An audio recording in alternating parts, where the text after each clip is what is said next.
Être authentique.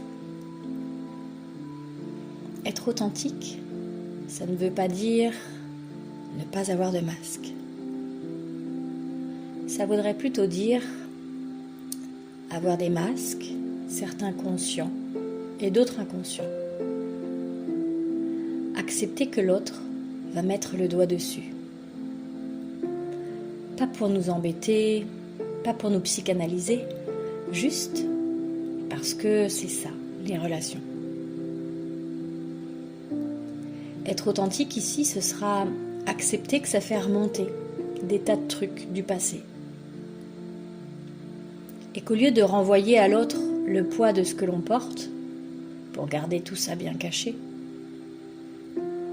peu à peu, on va apprendre à accepter de le regarder, à accepter de le montrer, à accepter d'être vulnérable et forcément accepter d'être responsable. Même si tout ça, ça veut dire « je ne suis pas parfait », comme la pire peur qu'on portait.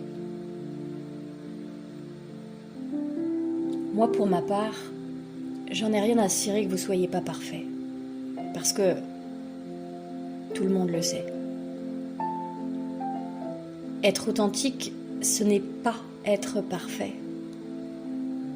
C'est accepter, d'apprendre à essayer de l'accepter, pour que s'installe la sécurité, la condition sine qua non pour aller visiter ces espaces qui vous empêchent de bien relationner. Être authentique, ça ne veut vraiment pas dire se montrer sans masque. Ça veut dire se mettre en chemin en sachant qu'on va être démasqué. Mais que ce ne sera pas une faute d'avoir été caché. Qu'il n'y aura pas de punition, mais que des tremplins d'évolution. Enfin, si l'autre est aussi dans cette démarche-là. Souvent, on veut être aimé comme on est, pour ce qu'on est. Mais on ne s'accepte pas soi comme ça. On n'accepte pas de se montrer en entier à l'autre. Ce qui se passe ici, c'est qu'on voudrait être aimé pour une version de nous-mêmes fantasmée. On aimerait que l'autre nous renvoie ce que l'on voudrait que l'on soit. Mais l'autre ne nous renverra jamais que ce que l'on est. C'est pas toujours facile d'être authentique et vrai. Pour ma part, c'est ça que j'entends quand je dis aux autres que maintenant je ne veux que des relations authentiques.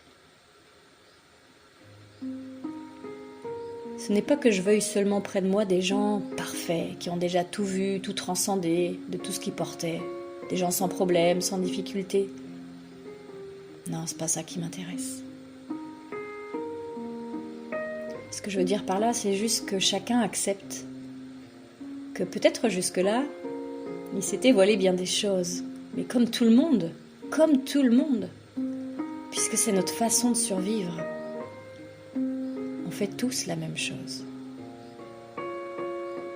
Parfois ça fait peur parce que certains d'entre nous ont essayé de s'élucider sous toutes les coutures pour être sûr de se connaître et de maîtriser. Alors cette part d'ego ne veut pas entendre que certains puissent venir déterrer des choses inconnues, incontrôlées. Mais il ne s'agit pas ici d'en avoir honte. Nous sommes tous logés à la même enseigne. Et vous n'êtes pas moins bien si tout ça vous avait échappé. Alors, qui accepte de marcher le chemin en toute authenticité au lieu de vouloir rester planqué? Qui accepte d'avoir des parts de soi qui vont me répondre « moi », et puis d'autres aussi qui vont encore plus aller se cacher? Qui accepte de dire « moi », mais ensuite d'échouer? qui accepte de tomber, de ne pas y arriver et de recommencer, de claquer la porte encore et encore, mais toujours recommencer.